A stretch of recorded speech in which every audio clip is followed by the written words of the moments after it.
Allahu Allahu Allahu Allah. Haji adalah ibadah yang sangat mulia. Dan haji ini awal disyariatkan adalah di zaman Ibrahim dan Ismail alaihissalam.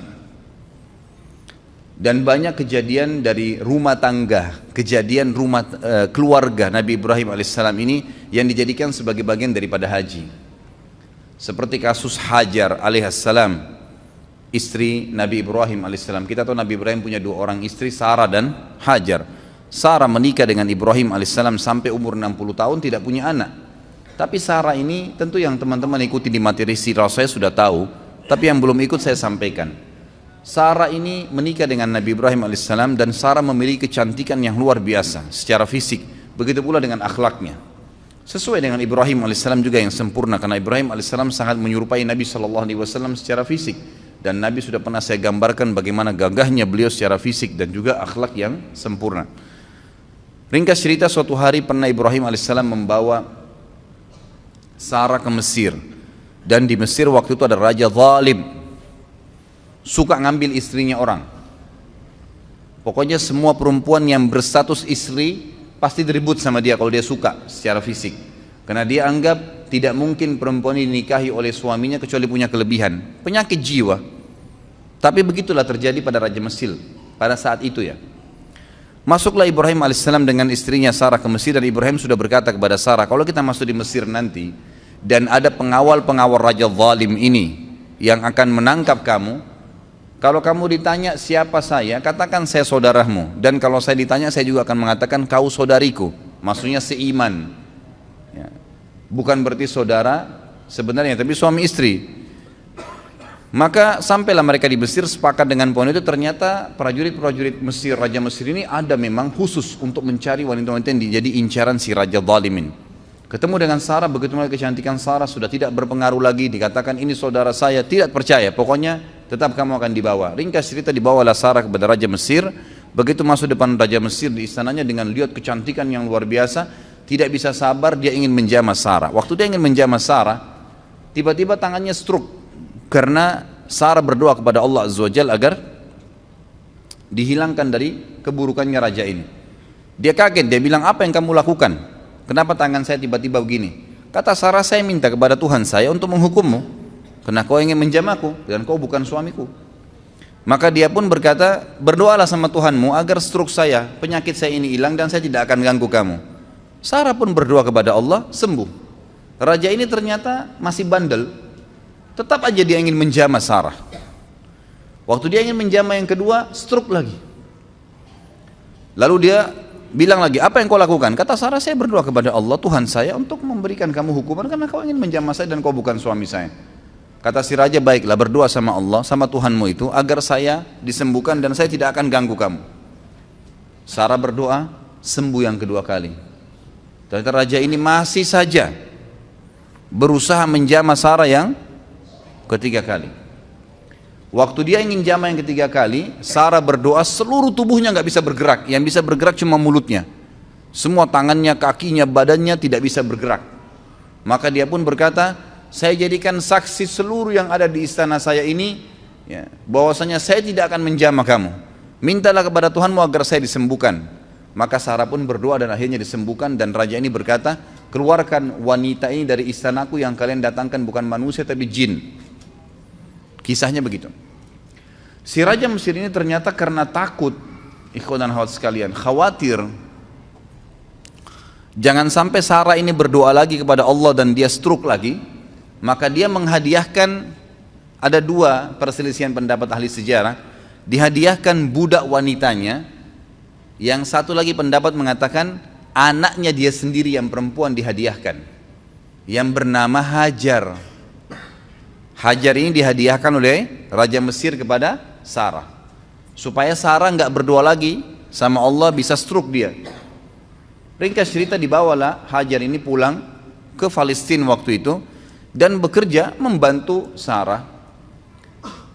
Sarah dan Hajar selisih umurnya setengah. Waktu itu umur Sarah kurang lebih 30 tahun, umurnya Hajar 15 tahun. Berjalanlah rumah tangga Ibrahim dan Sarah alaihimussalam semuanya, sampai umur Sarah 60 tahun, tidak punya anak. Berarti umurnya Hajar pada saat itu berapa? 30 tahun. Masya Allah, kalau hitung umur perempuan cepat ini. Jangan tersinggung Pak Yoyo, enggak apa-apa. 30 tahun umurnya Hajar. Karena Ibrahim alaihissalam pengen punya keturunan, maka Sarah dengan niat baiknya menghadiahkan kepada Ibrahim alaihissalam budaknya Hajar, lalu Hajar dibebaskan oleh Ibrahim alaihissalam dari keterbudakan, lalu kemudian dinikahi. Setahun kemudian Hajar hamil dan setelah menikah, setahun kemudian melahirkan anak laki-laki yang bernama siapa? Ismail alaihissalam. Fitrah perempuan, Sarah merasa sedih. Kenapa dia tidak bisa memberikan anak kepada Ibrahim? Dia pun berdoa kepada Allah Azza wa Jal agar diberikan karunia. Ternyata dengan umur 62 tahun, masuk 62 tahun hamil, dan akhirnya melahirkan juga namanya Ishak. Ishak dan Ismail adalah anak Ibrahim alaihissalam. Makanya Ibrahim diberikan julukan Abul Anbiya, ayahnya para nabi, karena dua anaknya menjadi nabi dua-duanya. Baik, Ibrahim alaihissalam setelah memiliki anak Ismail dan sebelum lahirnya Ishak, jadi Ismail ini masih masa menyusui, masih di bawah 1 tahun umurnya, datang perintah Allah Azza wa Jal memerintahkan Ibrahim alaihissalam untuk membawa istrinya Hajar ke Mekah.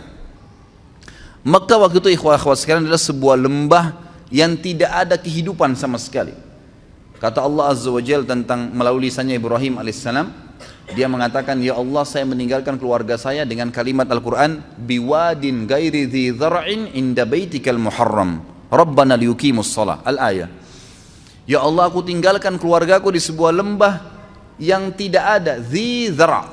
Dhi ini dalam bahasa Arab sama dengan dhu, digunakan kalau sesuatu yang melampaui batas, gitu kan. Jadi dikatakan dhi dhar' artinya tidak ada tumbuhan, jangankan tumbuhan hijau, tumbuhan mati nggak ada. Gersang, nggak ada kehidupan, nggak ada binatang, nggak ada pohon, nggak ada manusia, nggak ada kehidupan, lembah kosong. Tetapi kata Nabi Ibrahim alaihissalam, ya, di situ dikatakan inda baitikal muharram, tapi itu di lokasi rumahmu yang mulia. Pertanyaan kecil, apakah di zaman Ibrahim alaihissalam Ka'bah sudah ada, atau baru nanti dibangun oleh Ibrahim? Jawabannya sudah ada. Jadi Ka'bah itu dibangun pertama kali oleh siapa? Adam alaihissalam. Tidak usah takut salah, nggak apa-apa. Saya nggak bawa rotan. Adam alaihissalam dengan anaknya Syith. Dua orang ini membangun Ka'bah. Kemudian pada saat terjadi banjir besar, kiamat kecil di zaman Nuh alaihissalam, termasuk Ka'bah hancur pada saat itu. Tinggal pondasinya. Pondasi Ka'bah ini disebutkan dalam Al-Quran namanya Bakkah. Bibakkah dalam ayat Al-Quran dikatakan. Bakkah itu adalah pondasinya Ka'bah. Maka Allah subhanahu wa ta'ala ingin Ka'bah itu dihidupkan kembali. Diutuslah awal kisahnya dengan Ibrahim alaihissalam diperintahkan membawa istrinya Hajar dan Ismail ke lembah itu. Pada saat tiba di sana, Ibrahim alaihissalam tidak bicara apa-apa. Tiba di lembah tersebut, gersang, lalu dia bilang sama Hajar, turunlah wahai istriku, bawa Ismail bersamamu dan saya akan tinggalkan kamu di lembah ini. Hajar bingung, nggak ada instruksi, nggak ada informasi, nggak ada bekal yang cukup. Cuma begitu saja. Ibrahim alaihissalam tiba-tiba balikkan kuda untanya menuju ke arah Palestina, mau pulang. Diikuti oleh Hajar.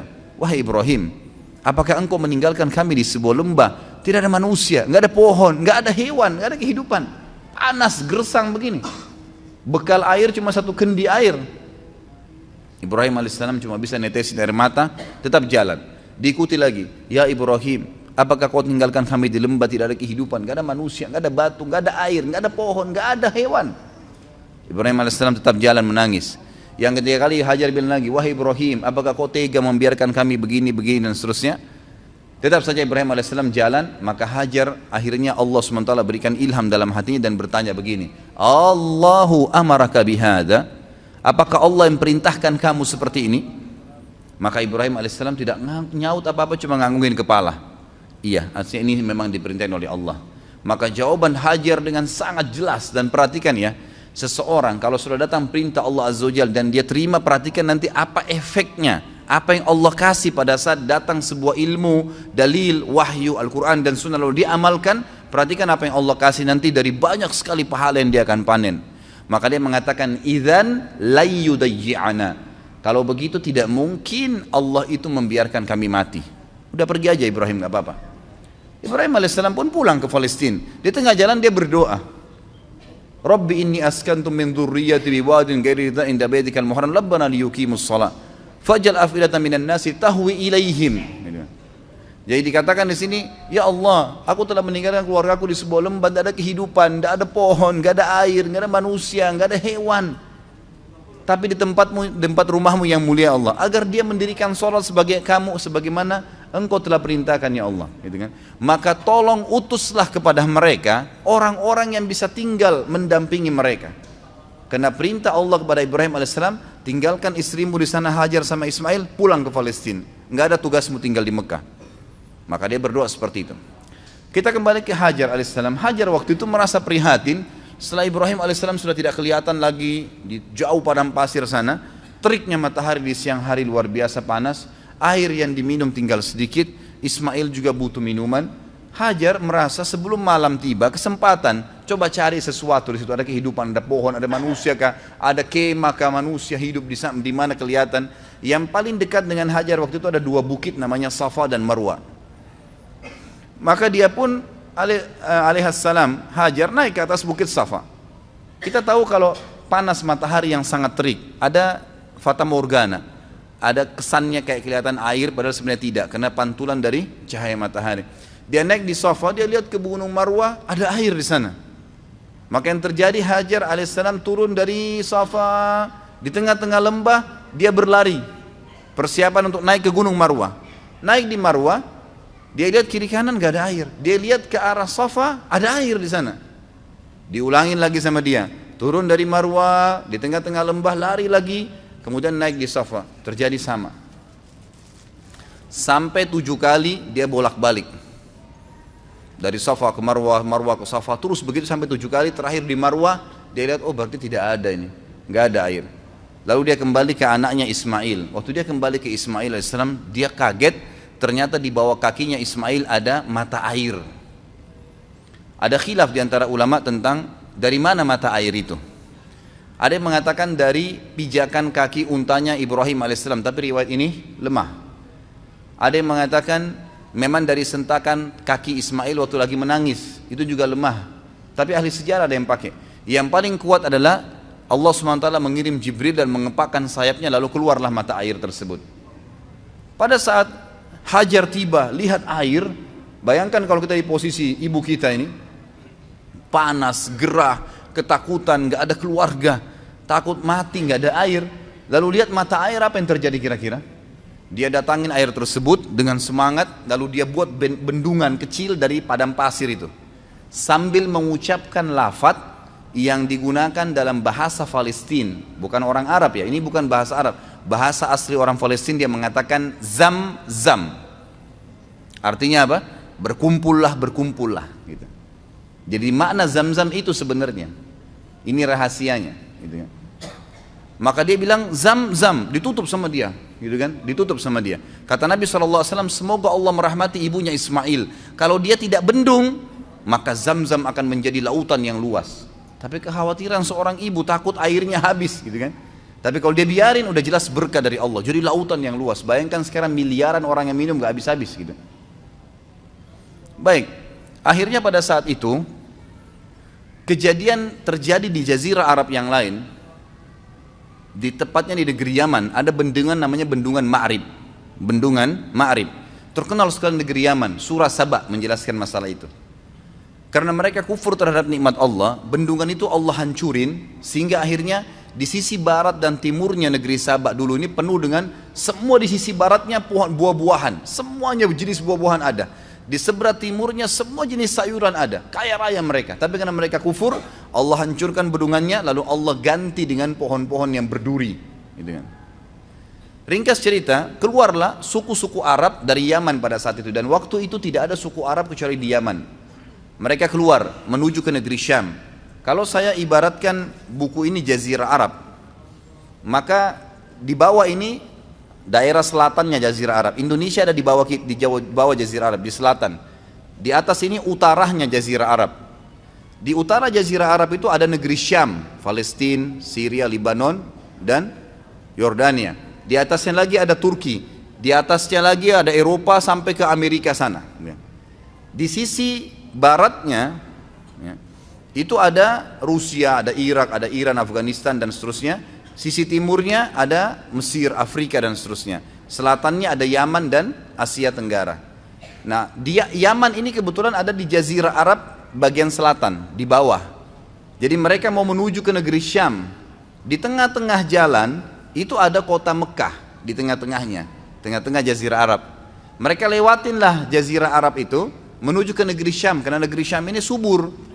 Mereka mau pindah ke sana gitu. Ternyata lewat di dekat lembah Mekah, mereka temukan di atas lembah Mekah itu ada banyak burung berputar-putar, gitu kan. Nah ini kalau insya Allah enggak, kalau antum kesesat di padang pasir, kehabisan air, tanda-tanda ada air situ kalau ada burung yang buat lingkaran. Itu umumnya disebutkan dalam buku-buku sejarah. Mereka bingung, setahu kami di lembah ini enggak pernah ada air, kok bisa ada burung lagi berputar-putar. Mereka mampir, utus 2 orang, coba lihat di sana ada apa. Mereka kaget, mereka temukan Hajar dengan anaknya Ismail alaihissalam duduk di sebelah mata air Zam-Zam. Maka mereka pun punya adab dan akhlak. Mereka mengatakan, kami ingin tinggal di sini, suku kami suku besar. Tidak disebutkan jumlah mereka, tapi yang jelas ratusan orang pada saat itu. Satu suku semuanya pindah dari Yaman ke negeri Syam. Dan ini hasil dari doa Nabi Ibrahim alaihissalam yang berdua minta diutus kepada Hajar dan Ismail orang yang bisa hidup bersama mereka. Diutuslah suku ini, dan suku ini bernama suku Jurhum. Suku Jurhum. Keluarlah suku Jurhum ini terus masuk, kemudian pamit dengan Hajar, wahai ibu, kami ini adalah satu suku yang besar dan kami keluar dari negeri Yaman, tapi kami nggak punya tempat tinggal. Bisa nggak kami tinggal di sini? Nanti kami bentuk komunitas, kami punya peternakan, kami juga ahli perkebunan, karena mereka memang ahli perkebunan di Yaman, gitu kan. Kami akan buat dan kami akan bayar upeti. Yang penting kami bisa hidup dekat mata air ini. Kata Hajar, baiklah. Maka spontan pada saat itu terbentuk komunitas kota Mekah. Ada mata air, kemudian ada penduduk yang tiba-tiba langsung dengan suku yang besar. Mereka membangun rumah, mereka sudah bawa peternakan, unta, sapi, kambing dibawa dari kampungnya Yaman. Terus mereka juga sudah mahir bercocok tanam. Mereka mulai menanami wilayah Mekah itu. Ringkas cerita, menjadi rapilah Mekah itu, mulai ada penghuni. Pada saat itu Ismail alaihissalam tumbuh besar di tengah-tengah suku Jurhum. Perlu Bapak Ibu tahu, istilah Arab sendiri, Arab itu ada 2 macam. Ada namanya Arab asli, ada Arab musta'ribah. Arab asli ini adalah turunan orang Arab yang asli. Dan Arab musta'ribah adalah orang Arab, orang yang bukan Arab terarabkan karena pernikahan atau menggunakan bahasanya. Seperti kasus sekarang Mesir. Mesir itu suku Kipti. Bukan orang Arab mereka. Irak, bukan orang Arab. Negeri Syam, Yordania, Palestina, itu bukan orang Arab mereka. Sudan, Jazair, Tunis, Maroko, Afrika Utara, semua itu bukan orang-orang Arab mereka, suku barbar. Tapi mereka dikatakan negara Arab. Kenapa? Karena menjadikan bahasa Arab sebagai bahasa negaranya. Dan pada saat ekspansi Islam di zaman Umar bin Khattab, zaman Uthman bin Affan, mereka menikah dengan orang-orang Arab, dari tabi'in, dari sahabat yang bergabung sama mereka, maka dikatakanlah mereka orang-orang Arab. Ismail alaihissalam bukan orang Arab, karena beliau dari Ibrahim alaihissalam orang asli suku Babilonia, dari Irak. Ya, gitu. Orang asli Irak, asli orang Irak namanya suku Babilonia. Maka mereka, Ismail berbaur sampai besar dan menikah dengan anak kepala suku Jurhum. Setelah menikah, tapi tidak disebutkan di sini prediksi umurnya Ismail alaihissalam, karena ini kisah yang cukup panjang, saya ringkaskan melihat waktunya. Maka datanglah Ibrahim alaihissalam, diperintahkan oleh Allah SWT untuk mengunjungi Mekah. Beliau datang mengunjungi istrinya. Tapi pada saat itu yang saya dapat dalam buku sejarah adalah setelah Ismail menikah dengan anak kepala suku Jurhum. Datang, dan Ismail ini sangat gemar alaihissalam berburu, sangat gemar berburu. Maka dia pun lagi keluar berburu. Ibrahim datang ke rumahnya lalu bertanya pada istrinya dari belakang pintu, di mana suamimu? Dikatakan lagi pergi berburu. Berapa lama kira-kira biasa dia berburu? Ya sekitar sebulan baru kembali. Sering kali pergi berburu, sebulan baru kembali. Kemudian kata Ibrahim, bagaimana kehidupan kalian?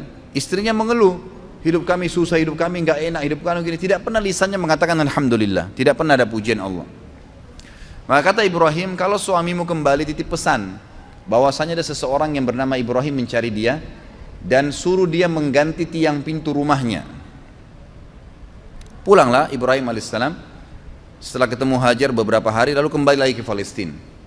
Ismail alaihissalam kembali. Ismail tentu sudah tahu tentang siapa Ibrahim ayahnya, sudah tahu kisahnya dari ibunya Hajar, tapi belum pernah ketemu. Sampai saat itu belum pernah ketemu.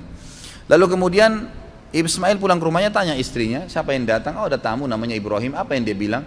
Dia tanya masalah-masalah kita di sini, lalu saya menyampaikan keluhan-keluhan kita semuanya, keadaan kita di sini. Lalu apa pesan dia? Dia katakan, gantilah tiang pintu rumahmu. Kata Ismail, itu ayah saya Ibrahim, dia seorang nabi dan dia memerintahkan saya untuk menceraikanmu, maka saya akan antar ke rumahmu. Diceraikanlah istrinya yang pertama. Jadi ini bahasa Ibrahim alaihissalam yang sangat santun agar mengganti istri anaknya. Beberapa bulan kemudian datang lagi Ibrahim alaihissalam, tidak disebutkan juga pasnya berapa bulan, tapi beberapa bulan dalam buku-buku sejarah. Beberapa bulan setelah itu datang Ibrahim alaihissalam kedua kali, ternyata Ismail lagi berburu lagi. Kemudian dia datang, ternyata Ismail sudah menikah dengan anak suku Jurhum yang lain. Lalu Ibrahim bertanya, bagaimana kabar kamu, di mana Ismail? Dia bilang, suami saya lagi berburu. Bagaimana kehidupan kalian? Istri yang kedua ini semuanya pujian kepada Allah. Alhamdulillah hidup kami cukup, alhamdulillah kami bahagia, alhamdulillah begini, selalu muji Allah. Maka kata Ibrahim alaihissalam, kalau suami kau kembali, katakan ada tamunya datang bernama Ibrahim dan sampaikan agar dia mempertahankan tiang pintu rumahnya. Maka Ibrahim alaihissalam pun tidak pulang ke Palestina, tinggal sama istrinya sampai anaknya Ismail pulang. Lalu bertemulah mereka. Tentu pada saat Ismail pulang ke rumahnya dulu, dia belum ke rumah ibunya. Lalu dia tanya istrinya, siapa yang datang? Dia katakan ada satu orang nama Ibrahim. Apa pesannya? Dia suruh pertahankan tiang pintu rumahnya. Tiang pintu rumahmu. Kata Ismail, itu ayah saya Ibrahim, dia seorang nabi dan dia menyuruh saya mempertahankan rumah tangga denganmu. Ringkas cerita, Ismail ketemulah dengan Ibrahim alaihissalam. Lalu mereka berpelukan. Seterusnya, setelah itu Ibrahim alaihissalam tidak kembali ke Palestina. Ada perintah Allah azza wa jalla yang diperintahkan kepada Ismail Ibrahim alaihissalam. Baru berapa hari saja ketemu dengan anaknya Ismail, perintah yang luar biasa pada saat itu adalah disuruh Ibrahim menyembelih anaknya Ismail. Baru berapa hari ketemu anaknya sudah disuruh sembelih. Dan yang luar biasanya, perintah ini hanya datang dalam bentuk mimpi saja. Dan perlu kita tahu, para nabi-nabi kalau mimpi itu semua berita benar. Dia mimpi menyembelih anaknya. Lalu Ibrahim alaihissalam dalam surah Anbiya, dalam surah Ibrahim diceritakan, dia berkata kepada Ismail, bahwasanya saya melihat dalam mimpi saya menyembelih kamu, bagaimana pendapatmu? Inni ara fi manami anni adbahuk, fandur madza tara. Maka Ismail menjawab dengan sangat santun, sangat baik, ya abatif al ma tu'mar satajiduni insyaallah minas sabirin. Wahai ayahku, lakukanlah apa yang sebenarnya kau diperintahkan dan kau akan dapat saya termasuk orang-orang yang sabar. Akhirnya Ibrahim dan Ismail AS sepakat, ayo dah kita jalani apa perintah Allah. Dua-duanya pergi sampai ke wilayah Mina. Kalau sekarang itu tepatnya lewat lempar jumroh, untuk melempar jumroh. Pada saat itu datanglah Ismail dan Ibrahim AS di 3 titik di dekat gunung Mina yang sudah diperintahkan oleh Allah dalam mimpi untuk disembelih anaknya Ismail. Dia melihat syaitan datang mencoba mengganggunya, lalu Ibrahim AS melempari 7 kerikil kecil ke arah syaitan tersebut sambil membaca Bismillahirrahmanirrahim, Allahu Akbar. Di titik 1 syaitannya pergi, di titik 2 kemudian dia datang lagi, dilempar lagi, titik 3 juga begitu. Akhirnya setelah 3 kali dilempar tidak datang lagi syaitannya. Kemudian sampai di tempat sembelihan, kata Allah Subhanahu wa taala, falamma tallahu lil jabin. Pada saat Ibrahim sudah meletakkan leher anaknya, pedangnya sudah diangkat dan sudah diayunkan, dua-duanya sudah pasrah. Ismail sudah pasrah, Ibrahim AS sudah pasrah, jadi tidak setengah-setengah. Dan ini kita perlu juga ambil pelajaran di sini, ikhwah-akhwat sekalian. Cobaan Allah SWT itu kadang-kadang diuji iman kita sampai titik terakhir. Pada saat sudah betul-betul pasrah, diangkat pedang, dia sudah akan sembelih, ditahan pedangnya oleh Jibril AS, lalu kemudian digantikan dengan zibhin azim, sembelihan yang agung, maksudnya seekor domba yang besar. Lalu Allah mengatakan, ya Ibrahim qad saddaqtar ru'ya. Hai Ibrahim, kau sudah percaya mimpi yang telah kami kasih, maka kami akan gantikan kamu dengan sembelihan tadi. Digantilah sembelihan tersebut. Lalu kemudian Ibrahim dan Ismail AS diperintahkan oleh Allah setelah itu membangun Ka'bah. Maka Ibrahim dan Ismail pun membangun Ka'bah di pondasi yang sudah ada dibangun oleh Adam dan Syith alaihimussalam semuanya. Dibangunlah pondasi tersebut. Setiap kali Nabi Ibrahim alaihissalam mundur untuk melihat posisi Ka'bah sudah rapi atau belum, maka Ibrahim alaihissalam berdiri di sebuah tempat yang agak tinggi, lalu pada saat beliau turun, beliau sempat loncat ke bawah. Loncatan Nabi Ibrahim alaihissalam dari tempat tinggi itu yang melihat apakah sudah rata bangunan Ka'bah atau belum, ke bawah itu keinjak tanah dan sempat ada bekas telapak kakinya yang sekarang dikenal dengan maqam Ibrahim. Allah kekalkan itu pijakan kakinya dengan izin Allah Subhanahu wa taala untuk menjadi tanda-tanda kebesaran Allah Subhanahu wa taala. Kemudian pada saat selesai bangun Ka'bah, kata Ibrahim alaihissalam kepada Ismail alaihissalam, coba carikan saya batu yang kuat agar bisa bangunan ini kuat pondasinya, karena memang posisinya berdiri. Karena memang bangunan ini tadinya didirikan dari tanah liat yang dibasahkan lalu dikeringkan lalu kemudian disusun, jadi mudah runtuh, gitu kan. Maka Ismail pun alaihissalam keliling di sekitar padang pasir situ mencari. Tak lama kemudian dia datang Hajar Aswad. Hajar Aswad ini tadinya warna putih terang, tapi karena dosanya anak Adam jadi menjadi hitam. Diturunkanlah, kemudian Nabi Ismail AS membawa dengan bentuk warna hitam. Kata Ibrahim, dari mana kau dapatkan? Dia bilang, dari Allah turunkan kepada saya. Lalu dinaikkanlah batu tersebut, ditaruh di posisi sekarang Hajar Aswad. Setelah selesai tempat tersebut, sudah ada air Zam-Zam tadi, sudah ada tempat Hajar mencari Safa dan Marwa air, sudah ada sembelihan tadi yang tidak jadi, Ka'bah sudah terbangun, sudah ada Hajar Aswad. Allah Subhanahu wa taala menyempurnakan, berkata kepada Ibrahim melalui Jibril alaihissalam, perintahkan wahai Ibrahim seluruh manusia di muka bumi agar haji. Dalam riwayat sahih kata Ibrahim alaihissalam, "Wa ma yablughu sauti?" Sampai di mana suaraku ya Allah? Nggak bisa, suaraku nggak mampu nyampein ke seluruh pelosok muka bumi ini. Kata malaikat Jibril, ma'alaika illal balagh, tugasmu hanya menyampaikan. Maka Ibrahim alaihissalam pun mencari gunung tertinggi di Mekah pada saat itu. Sebagian ahli sejarah mengatakan di Jabal Rahmah yang ada di Arafah. Tapi ini riwayat, sebuah asar, tidak disebutkan tentang kesahihannya. Ringkas cerita, Ibrahim alaihissalam, ada yang beriwayat mengatakan naik di atas Ka'bah lalu berteriak, mengatakan, wahai sekalian orang-orang yang beriman, berhajilah. Dalam riwayat ini dikatakan suara Ibrahim alaihissalam dibawa oleh angin ke seluruh pelosok muka bumi, dan semua orang beriman dengar dan kemudian mereka datang. Bahkan Allah SWT menceritakan datang orang-orang tersebut sampai dhamir. Pakai dhamir itu artinya unta-unta yang kurus karena jauhnya mereka jalan, gitu kan. Diutus, datanglah mereka dalam ibadah haji. Lalu rangkaian semua tadi yang dilakukan Ibrahim alaihissalam dengan keluarganya menjadi rangkaian ibadah haji.